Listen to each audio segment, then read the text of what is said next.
And welcome to another edition of Two Steps Ahead Podcast. Two Steps Ahead Podcast encouraging you to take your passion, make it happen, let yourself be great.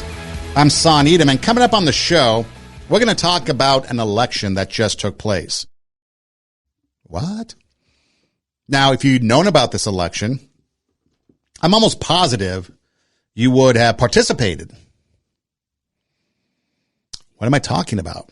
Is it an election about national security? No. Is it an election about the presidency? No. Is it a local election? Do I see banners or yard signs up and down my neighborhood as I'm driving about this election? No. Is it about taxes? No. So what could this election possibly be, and how does it impact us? I'm going to tell you right now. It's the 2022 National Toy Hall of Fame inductee selection. Did you know that the National Toy Hall of Fame exists? Did you know that? It's in Rochester, New York. You can go to museumofplay.org to check it out. Now, the National Toy Hall of Fame is at the Strong, whatever that means, established, though, in 1998. And so what does the National Toy Hall of Fame recognize? Well, they recognize toys that have been inspired, or they have inspired creative play and have been enjoyed with huge popularity over a long period of time. Now, each year, this prestigious hall inducts new honorees and showcases both the new and historic versions of classic toys beloved by generations. Now, obviously, toys evolve over the years, and some become obsolete, and some evolve and have different versions of it. And so the National Toy Hall of Fame is all about toys, celebrating toys. Do you still play with toys? Have your toys gone from little green men to maybe gone from your Tonka truck to your F-150 or your Silverado? Do you have big boy toys, big girl toys now? Barbie dolls put in the shelf?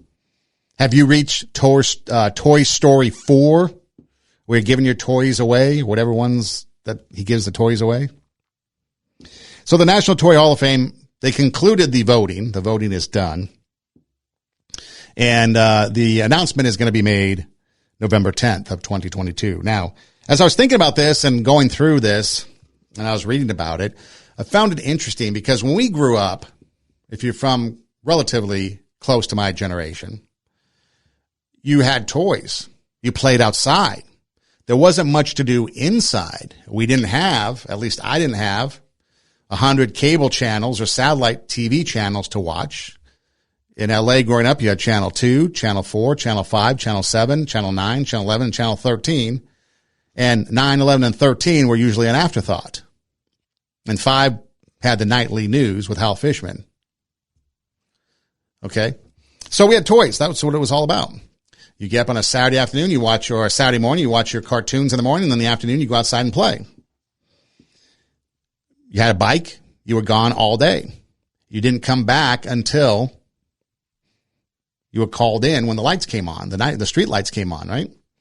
And then you would try to be out of range when those lights came on, because that way you couldn't hear mom screaming, "Come in. It's dark outside. Gotta get cleaned up, eat dinner, go to bed."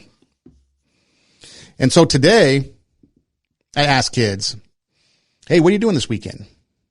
Going to go outside, going to play, got a bike, going to ride a bike, going to play with your friends in the neighborhood, maybe you guys sandbox."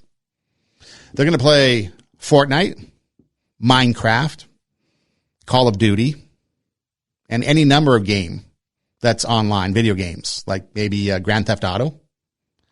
And that's what they're going to play. Or they've got games on their iPad, or they're watching TV, or they're watching YouTube, or they're watching something, but they're not outside. And so kids today, they don't have, I think, the skills emotionally, mentally, physically, and all that we had growing up, because they're being brought up in a video age, a technological age that I think is really stunting some of their growth. That might not be their physical growth, but growth as a person. And we'll touch on that a little bit later, but let's have some fun with this first. So what are this year's nominees? Well, we'll get to that in a moment. But first, 1998 was the first year of inductees. What did you play with as a kid? What were some of your favorite toys? Well, the first inductee was, and this was a class, so not in order, but just the class of 98 included the teddy bear. I don't think it was Teddy Ruxpin, just the teddy bear. Crayons. Now, when you grew up, did you have crayons? Did you have the small little 8-pack? Did you have the 16-pack? Did you have the 32-pack? Or were you the cool kid that had the 64-pack plus the crayon sharpener in the on the side? See, I graduated through the years, started with the 8-pack, and then I think by the time 6th grade rolled around, I was able to get the 64-pack with the sharpener. And then the colors were like ridiculously stupid. It was blue, navy blue, like Pismo Beach blue, like midnight blue, like sun setting over a deep ocean blue. And they just came up with some ridiculous names, and they all pretty much look like the same color. And then you had red, and then crimson red, then sapphire red, then red diamond, and then red lips, and then red heart. And it's like, really? And the yellows and blues and greens. And it was pretty much just a little bit, the tint or the hue was just a little different, but we had to have them. Couldn't have just the 8. Couldn't have just the 16 because our creativity depended upon our masterpiece, our Picasso, depended upon that 64 crayon set with sharpener. Now we were really set. We were ready to create those masterpieces that would hang in the halls of the kitchen, on the refrigerator, with pride. Here's my young artist on display. And so you have the crayons, the erector set, which I never got into. The Frisbee, we still play today. It's not just a game for hippies with long hair in the 60s. Play-Doh, which is common in schools everywhere now. Marbles. Marbles have kind of gone away. You know, remember, see, marbles used to be where you shoot for marbles. It used to be a game where you actually shoot for marbles. You had a marble that was your shooter marble, and you sit there and you get the thumb going and you launch the marble and you try to knock out other marbles.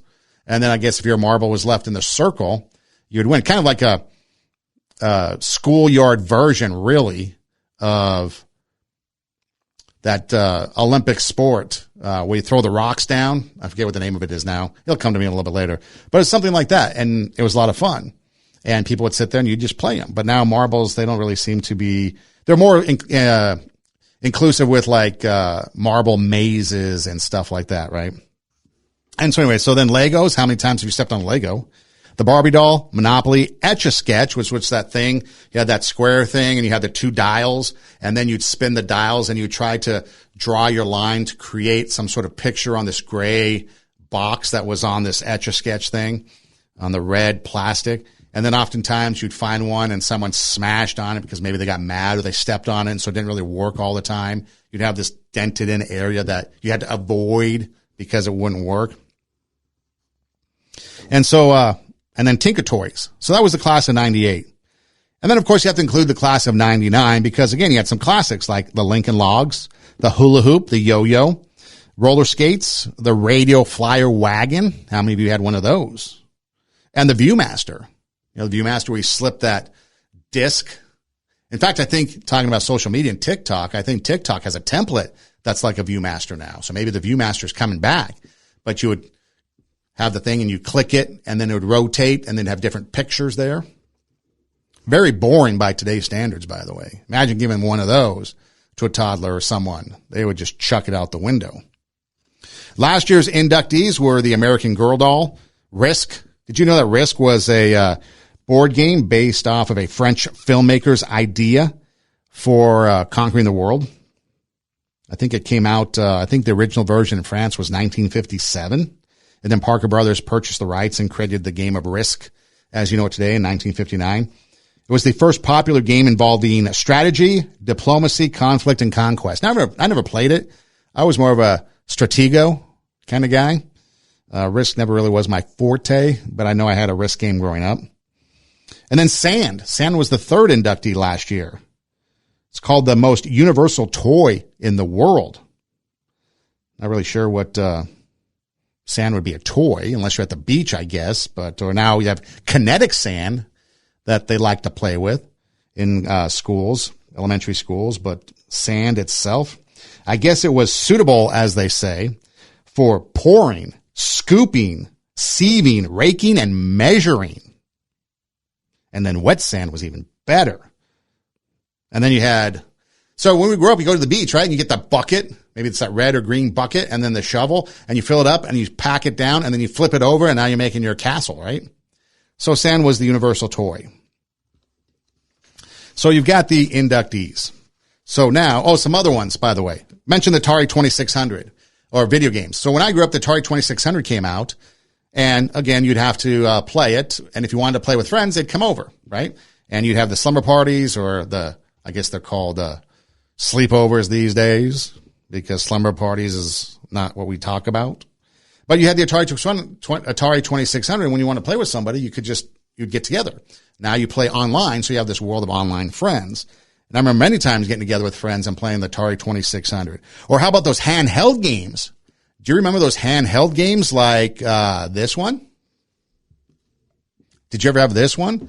Mattel's electronic baseball game.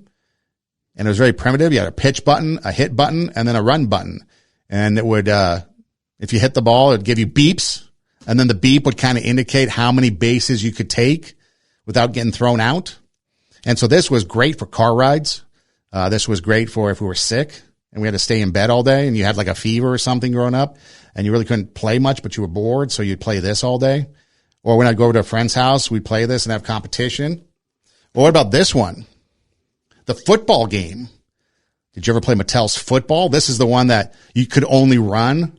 You're like one dot, one blip on offense. And then you had I think 5 defenders you had to weave your way through using the up and down, right and left arrows. And then eventually we graduated. We got really sophisticated in the handheld electronic game. And you had this one that you could pass. And then once you learned to pass, the scores went up. And then there was the punt button.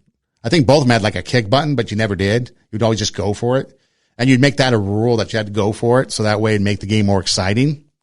Or how many 3-point baskets did you attempt with this one? The basketball one. Or what was even better on road trips, because when you played with these games on road trips, you would do your thing. And then when your time was up, and basketball was always harder, but let's say the football one or the baseball one, you'd be sitting there and you'd be playing, and then you'd be 4th down and you'd have to turn the ball over. Now it's the other person's time to play. So you'd hand it to them. And in fact, I think this one here was you could only play by yourself. I mean, I guess you could play it both ways, but this one became a little bit more, 2-person game, a little bit more easier to play 2-person game, although you could play with either one. But you play those on road games, on road trips, and then you play and pass it back and forth and entertain you. And it was even before the Walkman. What did you do in a long drive before the Walkman? You had to play video game, or you had to talk, or you had to create some sort of game, or maybe read. But see, I never read because I'd get dizzy, and that was never a good thing. And then this one came along, and this one you could actually play a hockey game. You could actually play 2 people at the same time. They're on their end, I'm on my end, they're on defense, I'm on offense, and then you switch. And you're the goalie and you're trying to defend the goal and they're passing the puck back and forth and they try to shoot. And it was actually a 2-person game. So we'd play these. And as you can see, I still have them, which on a side note, for those of you that told me all these years to get rid of them because I'm a hoarder, I'm a pack rat, and I never used them again, told you I'd use them again, and now they're being used. Maybe not in the manner you thought, but again, they're being used. So these were the type of video games that we had. And nowadays, and again, it was still participation with other people. You could play by yourself, or you could play with a friend. And you had to be in the proximity of someone to play with. And again, you're building relationships, you're building friendships, you're working on resolving conflict and a whole bunch of stuff. Now you can just sit on the other end of a computer. You don't even have to have a webcam. Maybe you do, maybe you don't. But now you're just playing online. Sure, there's a lot of communication because I think a lot of people that play those online games have those microphones, and so they're communicating, but you don't have to. And so toys have kind of become obsolete. I mean, think about it. KB Toys. Remember, you used to go to the mall and KB Toys was there, and now it's gone. What about Jeffrey, the giraffe at Toys R Us? extinct. No more Toys R Us. Although I did hear that they're trying to resurrect the brick and mortar stores again for Toys R Us, but will that survive? Is there enough toys there? Can people play with toys? And you think about some of the other things. I mean, Nintendo Game Boy inducted into the Hall of Fame. Candyland, Checkers, Putty, Bubbles, Mr. Potato Head. Remember Toy Story had Mr. Potato Head and those little green men? Both of those in the Toy Hall of Fame. The Wiffle Ball, Rubik's Cube, the Paper Airplane, Chalk, Pinball. I mean, there's a bunch of stuff. Star Wars figures, the Big Wheel. Did you have the Big Wheel? Did you have the green machine? What did you do? Dominoes. Who knew that Dominoes? I was watching kids yesterday play Dominoes, and I don't know if you know how to play Dominoes, but most people don't know how to play Dominoes because what are Dominoes for? Stacking and knocking down. I wonder if Dominoes ever had that in mind when they created the game, or was their intent to have this game with the numbers on it, kind of like a flat dice, right? And you had two numbers on it. Did they ever intend for it to become a game where you would build things and then knock it down and watch this mesmerizing fall of this creation that you made with Dominoes? So those are some of the things that are in the Hall of Fame. So again, what are this year's nominees? So the finalists for this year, did you play it? It's a game that is a descendant from a lottery game that was first played in Italy around 1530. And then the game became known as Lotto, I guess. Not Lotto as in the lottery, but a Lotto that was played in France and in Germany. And it was used as a teaching tool. And then a marketing company in the 1920s kind of took it over and it became this game called a carnival game called Beano. And then that became Bingo. And that is what we have, is a bingo that's up for the Hall of Fame. Maybe you play it in a different country like Mexico, Loteria. Play it at churches, charitable events. I don't know. Does anybody play bingo anymore in their house? If you don't know how to play bingo, let me enlighten you. Bingo. How to play. The object of the game is to be the first player to get a 5 in a row horizontally, vertically, or diagonally. Setup. Give each player a scorecard and markers. Special note. Some scorecards have built-in markers. Put all the bingo balls in the cradle and mix them up. One person, the caller, mixes the balls and draws one at random and calls out the letter and number on the ball. Each player then marks the called letter on their scorecard if it is present. The caller sets the drawn ball aside to mark it.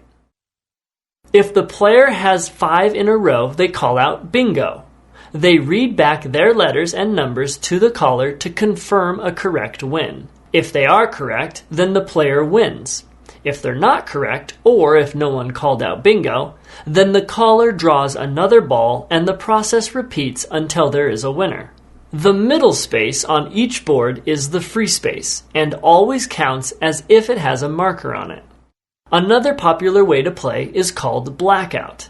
This is when the object of the game is for the players to completely fill their scorecard with marks instead of just getting 5 in a row.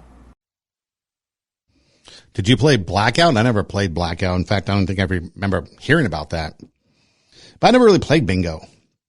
Wasn't much of a bingo fan. I think bingo, with their free space, was the start of everybody gets a trophy. Why do you get a free space?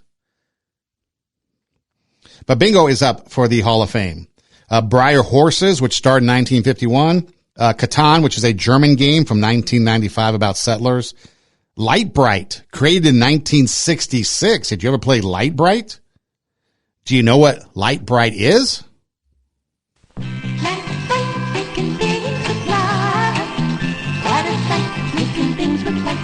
Light Bright, the toy that lets you create beautiful pictures with light. Light, making things with light. Work with colorful pegs that glow with light, light bulb not included. Make people, animals, things, and with refills, Bugs Bunny or Bozo the Clown. Light, making things with light. You can make lots of pretty pictures with Light Bright from Hasbro.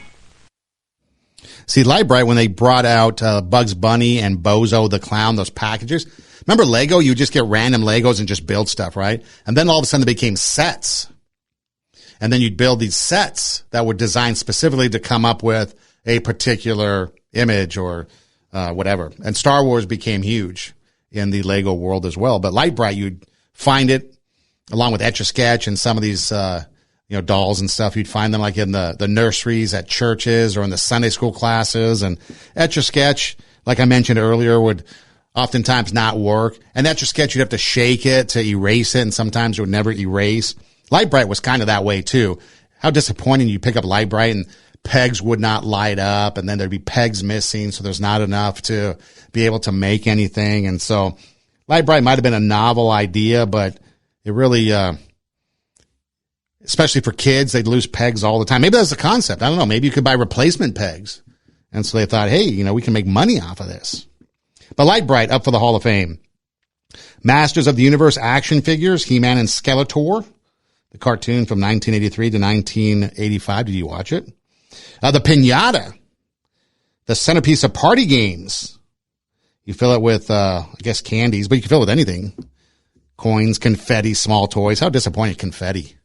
We tried it one time. I heard that you could stick beer in a piñata, like get like a big beer piñata. So we stuck a bunch of cans of beers in the piñata. Yeah, I don't recommend that at all. That was a huge mess. Phase 10. I've recently played Phase 10. It's a cool game back to 1982. It's a rummy style card game. Although I will tell you, it is, takes forever. But it's a card game, but it's the second best-selling card game in the world. This Phase 10, have you played it? It's second only to a National Toy Hall of Fame inductee. You've guessed it, Uno. Uno, the best-selling game in the world. Pound Puppies from 1984, Racco, a 1956 card game, Spirograph, and the Spinning Top round out the finalists. Now, I left one off the table, and it's the one that I actually voted for. I did vote.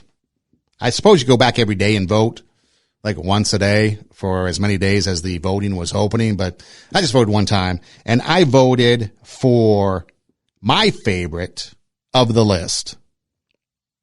Something that was definitely in the backyard of my youth. It's this. Nerf football, rah, rah, rah. You can watch it go. Nerf football, rah, rah, rah. Easy to catch and throw. You can go for the long bomb. Punt and retrieve. It's easy to grip when you pass or receive. Nerf football, rah, rah, rah. Nerf football from Parker Brothers. See, now Nerf is a great lesson in adapting or dying. So growing up, we had the Nerf football. Usually it was one color, maybe orange or red. Sometimes you get the multicolor one. Maybe it was blue and yellow. Maybe there's some other colors. And you would go out in the backyard or wherever. Like I said, we would go down to the corner church lot and we'd play football. And Nerf was great because our neighborhood consisted of kids of all ages, from elementary school to high school. And so by using the Nerf, A, we could throw it farther, but then B, kids weren't getting hurt and people weren't running home crying to mom and dad and causing issues. And so you could play Nerf. Or if you're in the backyard, you could play with the Nerf ball and not break the neighbor's windows. So the neighbor's windows were spared from being broken. And so I would play with the Nerf football. And then from there, I got a Nerf basketball, which I'd play in my bedroom. Got a basketball hoop and played Nerf. And then, of course, you have different variations of Nerf balls. But then you talk about adapt or die. A Nerf ball can only go so far, right? It's this foam ball. And again, if you had the football, maybe the pointed ends of the football might fall off or bite off or whatever. And so you have this oblong-shaped ball of foam that you're chucking around. So you had to go out and get a new one every once in a while so that you had that cool looking, fully completed Nerf ball because foam would fall apart. Paint would chip off. You get holes in it. Maybe you'd pick at it. Maybe someone would get mad and throw it down or rip it apart because they were upset because there was a argument in the playground. Whatever it was. And so that was that kind of the thing that kind of kept Nerf football and Nerf balls being purchased over and over again. But how do you expand from that?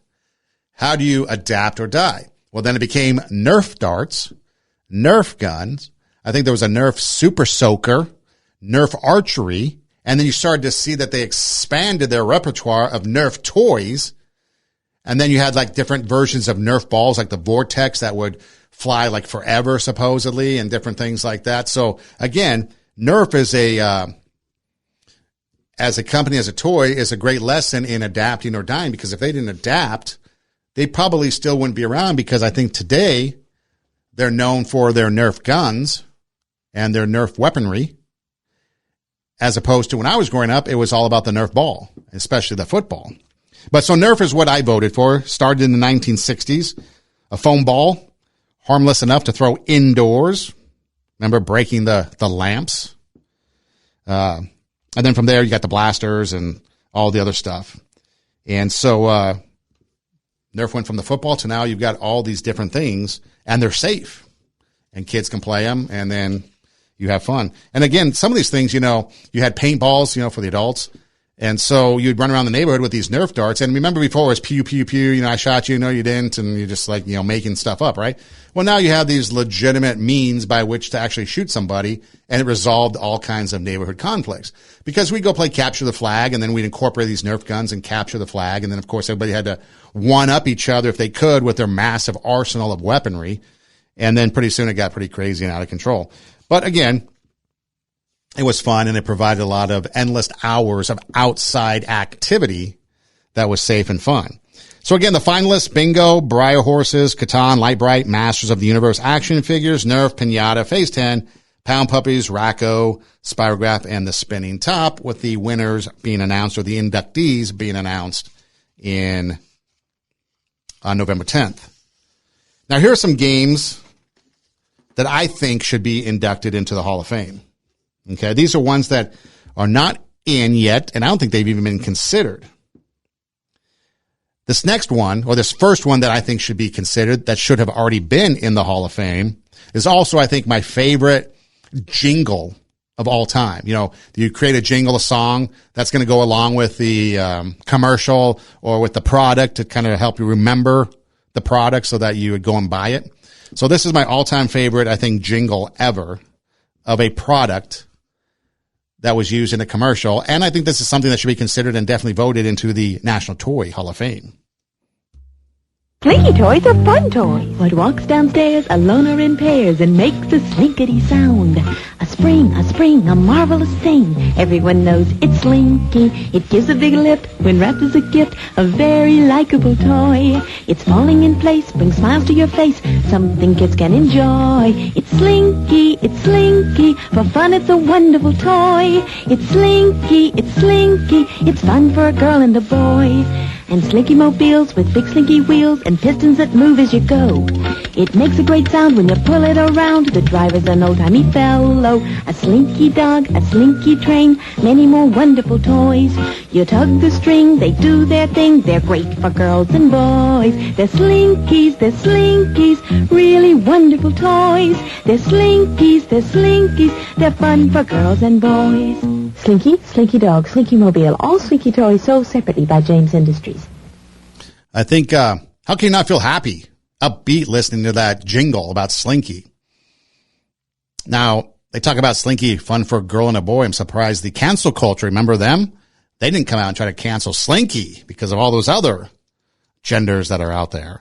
But Slinky is one that definitely should be in the Toy Hall of Fame. That was revolutionary. You could do all kinds of things with that. You could walk down the stairs. You could create different things with it. Remember the movie with Sylvester Stallone? He goes to prison, and he Tango and Cash, I believe it is. And and the kid, or his bunkmate, has a Slinky and keeps slinking and slinking the Slinky, and then next thing you know, Sylvester Stallone ties the dude up with his Slinky on the top bunk in the prison cell. Can use Slinky for many things. Got to be creative. Another toy that I think should be inducted into the Toy Hall of Fame.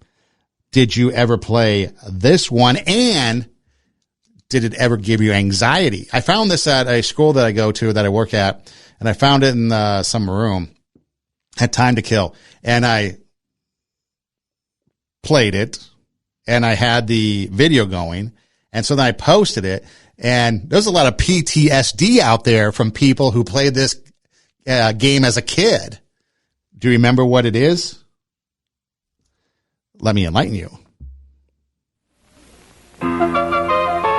When you're into perfection, keep on your toes. You have to be quick, 'cause here's how it goes. Push the plunger down, set the timer, fit the pieces in place. Don't be slow in perfection. You gotta move on fast, or the pieces pop up before you put in the last. And then perfection. Perfection, complete with playing box, mechanical timer, and 25 geometric shapes from Lakeside. Ever have PTSD thinking about that? You set the timer and you have to put all the geometrical shapes in before the thing pops, and then they all come flying out of their house or the geometrical shape that you put it in. And it's really not as easy as you might think. Now, again, as an adult, it can be pretty easy.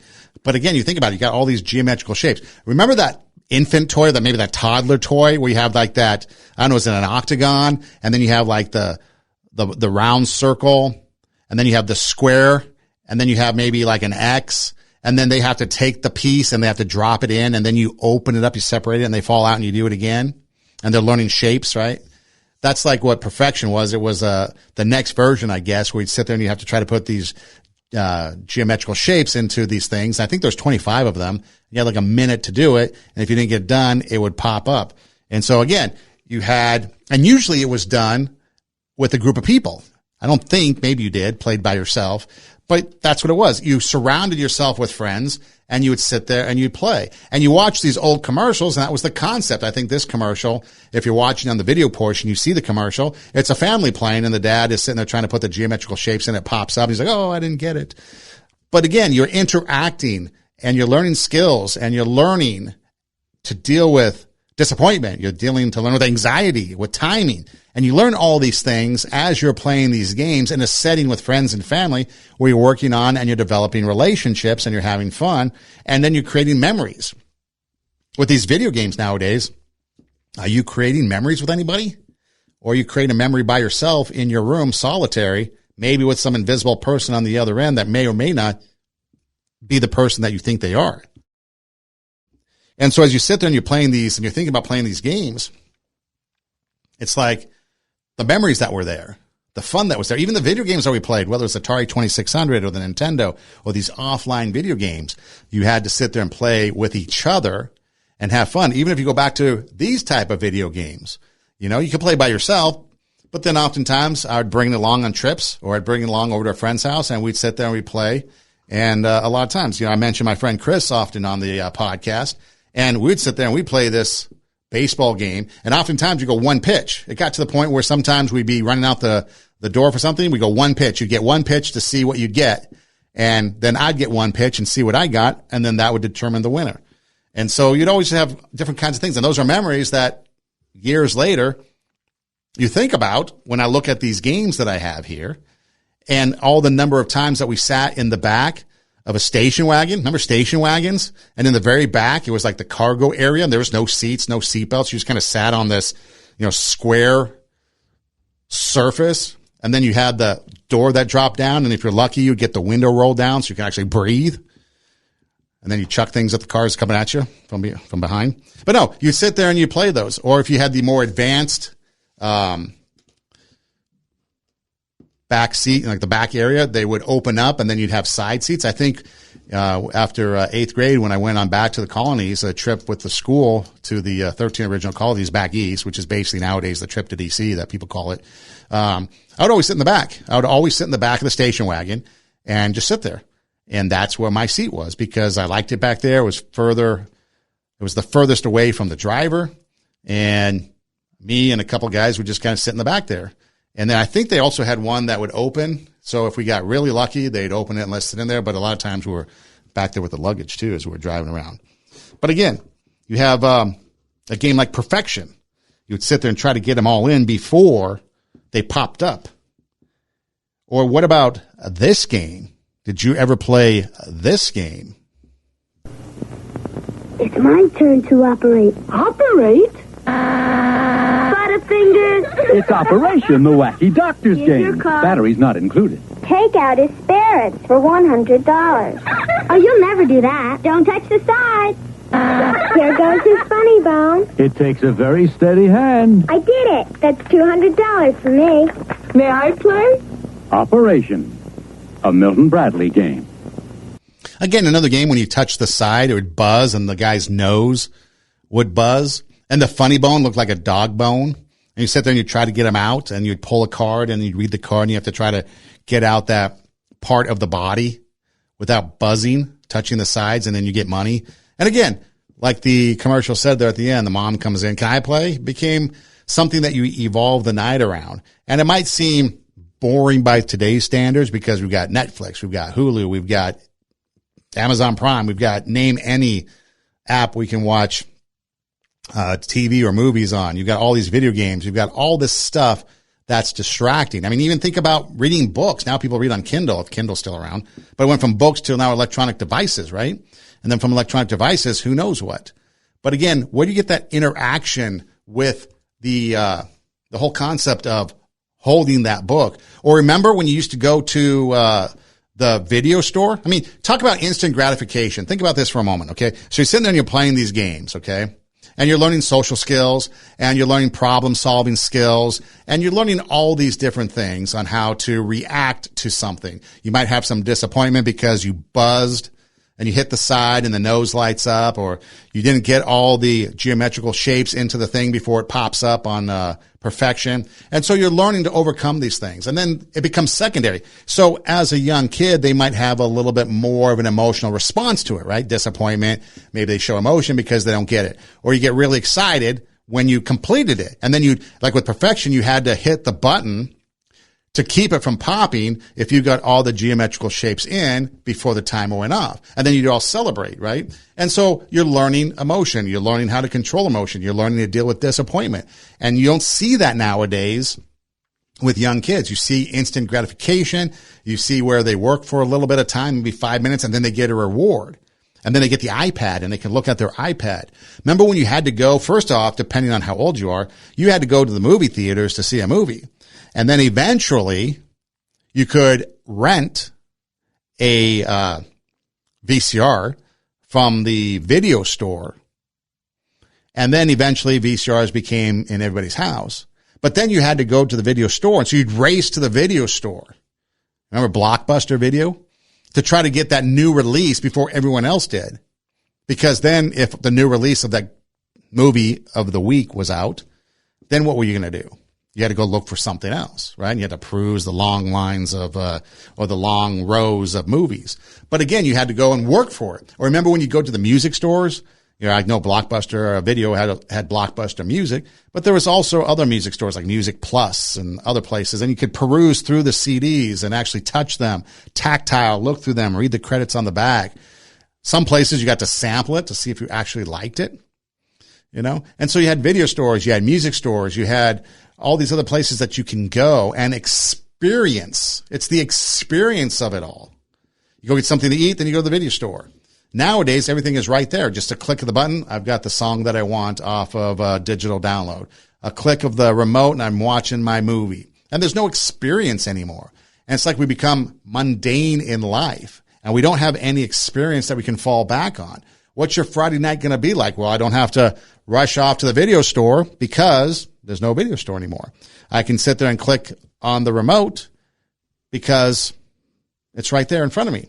I don't have to go stand in line for hours on end to watch a movie. And now you can assign your seat online, which is actually something that I like. That's pretty cool. But anyways, those experiences are gone. Remember when Top Gun came out, Maverick, the new one? I get a text message from a friend of mine, a friend of mine. I've known him since we were 3. And I'd actually go to his house and play Atari 2600 a lot of times.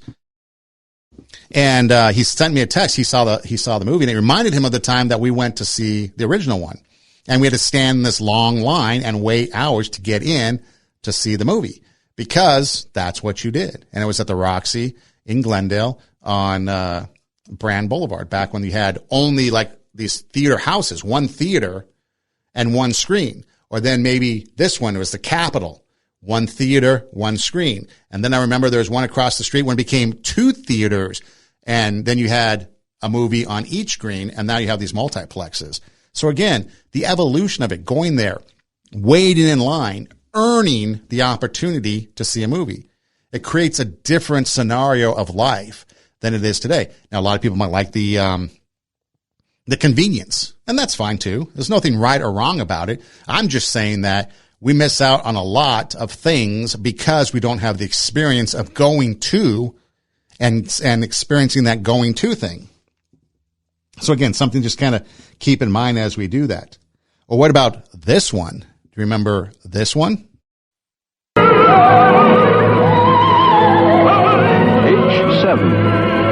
Hit. B6. Miss. H8. Hit. C5.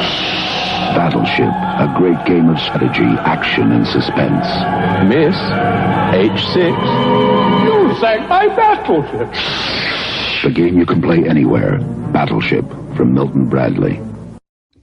How iconic did You Sunk My Battleship become back in the day? Battleship, another game that I think should be in the Toy Hall of Fame. Again, these are games that I think should be in the Toy Hall of Fame that haven't, and I don't think they've been considered. Again, just kind of recapping, you've got Perfection, you've got Operation, you've got Battleship, you've got Simon. Remember Simon, that round thing with the red and blue and green and yellow light that would light up and it would beep, and then it would give you a pattern. Then you had to repeat the pattern by tapping on it. Again, memorization, mind skills that would help you develop mentally and keep those skills going.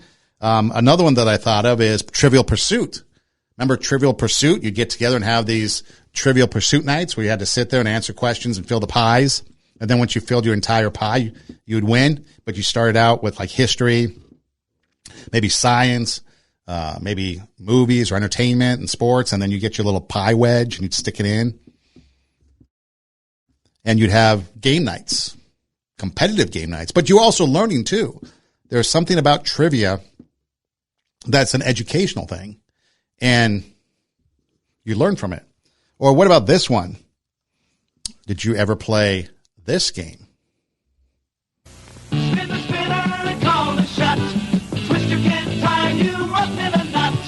What foot here and what foot there? The spinner says what would you decide fair? You reach, you stretch, you balance and twist. You try it once, you get the gist. No two twists come out the same. Twister is a Milton Bradley game. Twister from Milton Bradley. So those are some toys that I think should be inducted into the Hall of Fame. So again, what's the whole point of this, really? I mean, it's having fun, talking about, reminiscing about games. Maybe there's games that you played. Like I said, I never really got into Scrabble, but Scrabble's in the Hall of Fame. But maybe there's other things that you played. But when you think about it, and you see it on social media pop up a lot. Remember the stores when Generation X, when Gen Xers were going up. Remember the stores? And then they put their hand over the thing. And then when they remove their hand, they go through a slideshow of stores or games that you played or being outside, or people would have, posts about staying out till the lights come on or riding their bikes, whatever. And there was a difference. It was a difference. And they even go so far as to, drinking out of a hose. Remember, we are strong enough. Gen X is the stronger generation because we drank out of a hose. Nobody drinks out of a hose these days because you got bottled water everywhere or water that comes from your refrigerator. But again, the whole idea of playing outside. Kids don't play outside. And when you're not playing outside, you're not playing with kids in the neighborhood. You're not learning those social skills. You're not learning how to resolve conflict.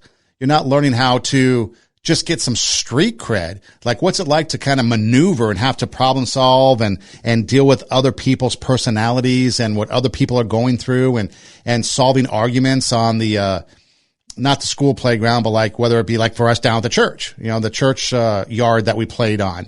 We'd have to resolve issues. If someone would say you're cheating, how do you resolve those issues? Do you do a do-over? And what happens when someone gets a bad attitude because their team is losing? How do you resolve these things? How do you resolve picking teams? There was always that whole stigma of being the last one picked, right? Like you're the worst one, so you're going to be the last one picked, but you learn to overcome that because sometimes being the last one picked didn't mean anything, just that you were the last one picked. And you start to kind of understand society and the social involvement and involvement of people. And so, again, you stay out till dark. You learn how to maneuver outside your comfort zone. You know, I remember the first time I got to stay out till after dark somewhere in mid-elementary school. I was just in the backyard, too, shooting baskets in the backyard. And it got dark. I turned the light on, and I'm still playing. And it was a Friday night and nothing to do the next day. And then you get outside your comfort zone. You go and experience new things. The time you're able to go down, like when I first learned to ride the bike, go down the street and then around the block and then around 2 blocks. And you start to expand your comfort zone because you're getting older and you can ride your bike and you're starting to explore areas. And then the time I got to ride my bike down to the local liquor store to get some candy that was there on the corner, Ace Liquors. And so you live life. I mean, it was about living life. It was about having fun. It was about experiences, about memories. I remember one time, many years after I moved out of the neighborhood, I happened to be someplace, I don't remember where. I think it might have been at a local high school because I used to do, cover sports play-by-play at local high schools. And I saw somebody that looked familiar, but I wasn't exactly sure who it was. Eventually that person came up to me and they were somebody from the neighborhood and they remember playing in the backyard with us and having fun and talking about those memories. And here was somebody that I hadn't even thought about in a long time coming, and now we're starting to share and we're starting to reminisce about things that we did in our youth. One of the things that has kind of connected me to some of my lifelong friends is the fact that we had that youth. We had that childhood where we played together, we bonded together, we fought together, we had disagreements, we had agreements, we challenged each other, we got stupid together, we got all different kinds of things because that's how we learned. We weren't just told what to do. We didn't have adults telling us, don't do this because you're going to be safe, or don't do that because it's not safe. We had to go experience it. We had to figure it out for ourselves. Hey, should we really be doing this? Or should we really think twice about what we're going to do? Should we jump off the roof into the pool, or should we not do that? And then you make the choice. Or what about just having the ability to just play? No, just play. I mean, think about that. There is nothing when it comes to playing that you worry about. Yeah, you've got those rules and you've got the cheating and you've got the I got you, no, you got me. You got those things. But really, what does it come down to? Eventually, you get back to just playing. No worries. You rest your mind. You're thinking about other things. A lot of us that experience anxiety or have issues, mental issues. I think mental health. I think we get a lot of mental health issues today for many reasons, but I think one of it is because we have stymied the mind, and our mind wasn't able to just go out and relax and enjoy and have fun. I saw this video about this one gal, and she is talking about, I guess, her nighttime anxiety. So as soon as the head hits the pillow, anxiety hits, and it's like, boom, I'm awake. And so her anxiety was over, she had made a commitment in the beginning of the year to read 50 Goodread books on Google, I guess, Goodread. And now it's September, and she's only read, or she's like 13 short of her goal. And now that anxiety kicks in. Okay, I understand that. But here's the thing. If you're going to do something like that, why set a specific goal that maybe isn't or is attainable? But that's like a book a week. And then, of course, she's kind of more infamous on social media. She does a lot, posts a lot, and gets out there and does some things. So it's like, did she really have the time? But again, if you're doing something like that, why set yourself up for failure and give yourself anxiety? Just read for fun. Just something to say, I just want to read more. I want to go play more. You think about that movie Tag. I don't know if you've ever seen it, but Tag is a movie, and if anything, you should watch it for the story, because it's a game that's been going on forever. Tag, you got to tag. And this one person in the, I think it's Jeremy Rennie, I don't think he's ever been tagged, okay? And so the whole thing is they try to get him tagged and all the different gimmicks and things that he has to do to avoid being tagged. Well, then the end of the movie, they finally set up a scheme or something where they tag him, and they're talking about the game, and someone, and like the women, the wives, they were never invited. It was always the guys. And then they started to realize that as a game, tag was just that. It was a game, and it didn't matter if you got tagged or not. You just played the game. And how many times do I see in PE, in an elementary school playground or in an elementary school gym, you get tagged and kids are crying, or freeze tag where you have to freeze. We never thought twice about it. We just waited for somebody to tag us to unfreeze us. Now kids are crying because they got tagged, or in dodgeball, they're crying because they got out right away. We never thought of those things. That was a part of life. That's what we did. If you were the last one in the dodgeball arena, so to speak, then you were celebrated. If you were the first one out, it didn't matter. You sat there and you waited. And maybe when the ball would be outside, you'd go chase it down for the other people, if it was errant. I mean, it didn't matter. You created things, but nowadays we see people crying because they get tagged or they get it. The other thing that we lose out on is creativity. I mean, I talked about Nerf, right? Adapt or die. I mean, that's what happens with creativity. You start to learn other things. You start to do other things. Games start to be created from games. And so dodgeball then became this thing that we developed. Maybe somebody told us about it, which became German dodgeball. And that meant that once you had your two sides, and if somebody on this side got out, they didn't just go sit out. They would go to this side, and now they could try to get people out. So now you're really in the middle. And then people from this side could go over here and get the ball and throw it. And now you still had everybody involved. And so creativity and imagination evolved a dodgeball game, dodgeball game into this thing. I don't know why it became German dodgeball, but now if you got out, it was no big deal because you were still participating. Again, problem solving was a big thing. You had to resolve issues. You had to figure out. Now I see kids and they go and tell their teacher right away what's going on. And now I see tattling jars in classrooms where if the kid tattles, they have to put something in the jar because they want them to problem solve. You get tough skin out on the street, right? You develop a tough skin. You don't let the little things, your ego doesn't get bruised so easy. You're able to toughen up and realize that this is what you got to do to earn respect. Now, it's not the gangs. That's another story for another time. But just in the neighborhood, you got to get some street cred. You got to be respected. You got to realize that when you come to that church yard and you're going to play ball, people realize that, okay, good, this person's here. We can trust them to play and to do it the right way. You seek adventures.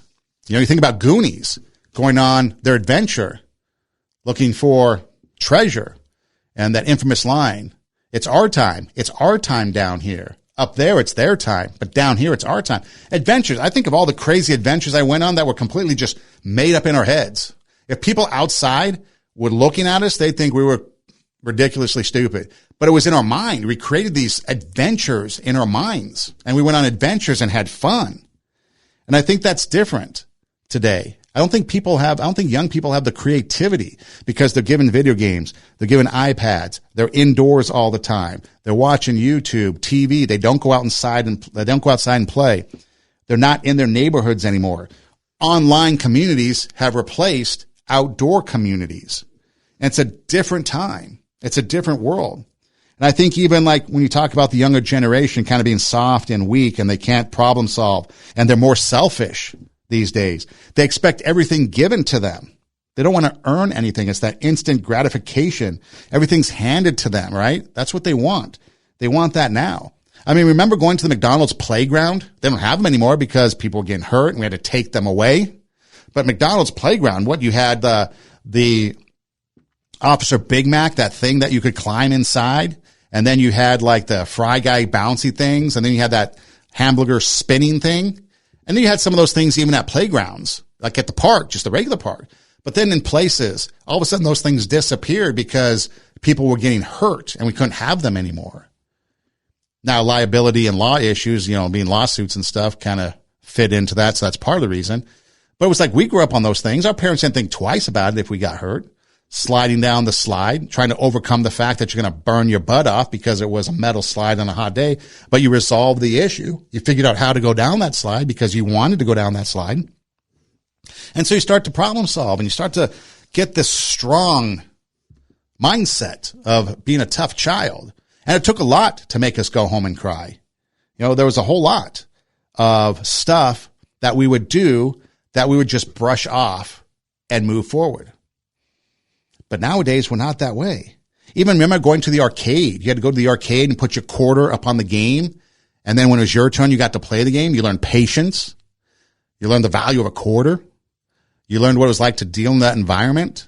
Now everything's just right there online. We don't learn a whole lot inside the house anymore like we used to when we were outside. Remember concert tickets. And again, there's convenience to technology. Don't get me wrong. But I remember back in the old days going to concerts, you had to go stand in line and get a ticket and hope the ticket was a good one. Now you can pick and choose. But there was a lot of stories of getting up early, 4 or 5 a.m. to go stand in line to get your concert tickets. And I think that's one of the things, too, that toys basically allowed us. Toys allowed us an opportunity to experience life. And now we don't really experience life anymore. We sit and we watch life. We watch life pass us by. And we're not as engaged as we used to be. We're not as involved. We think we are, and we would say we are, but we're really not, because it's become a spectator sport. Life used to be a participation sport, but now it's a spectator sport. We watch life go by. And as we watch life go by, we miss out on a lot of opportunities. Opportunities for fun, opportunities for memories, opportunities for experiences. And as those opportunities are missed, we start to become removed and detached from those things that we experienced. And now we don't even look for them anymore. We don't even consider them anymore. And then when you go back to something like this and you look at toys, all those memories start to flood back of all the things that I did with the toys, whether it be handheld electronic games with friends, in long car drives, on vacation, whether it be listening to the Walkman because the Walkman finally came out, making sure you had batteries. You couldn't run out of batteries. You had to make sure you had extra batteries in case this thing died, because there's no way you're going to allow that to die because you needed it. So you problem solved. You thought ahead. You gained life skills that were important, and we don't have those anymore. Now kids freak out when the iPad dies, or when we have to take it away from them because they don't have impulse controls anymore. And so I think if we were to get back to life a little bit more, don't have to go all the way back, but get back to play, get back to toys, get back to doing outside things, getting back to doing things as a family, doing things in a community, in friends, because I think there's a lot missed when we aren't doing that. And I think there's a lot to learn and a lot to gain from doing those type of things. And for us growing up, it was all about toys. This is Two Steps Ahead Podcast, encouraging you to take your passion, make it happen, let yourself be great. I'm Son Edom. Hey, find us on the internet, our website, radiowarp.com. That's radio, W-A-R-P, radiowarp.com. Just click on the Two Steps Ahead Podcast logo, and all of our shows are right there. You can also find us on Instagram at TWO, Two Steps Ahead Podcast. There's a Linktree link in the bio. Click on it, and it'll take us to your YouTube. It'll take you to our YouTube channel, our SoundCloud channel. You can subscribe and never miss an episode. On the SoundCloud side of life, it's an audio version of the podcast. You can actually download it and take it with you on the go, so you don't have to sit there and be handcuffed to a computer.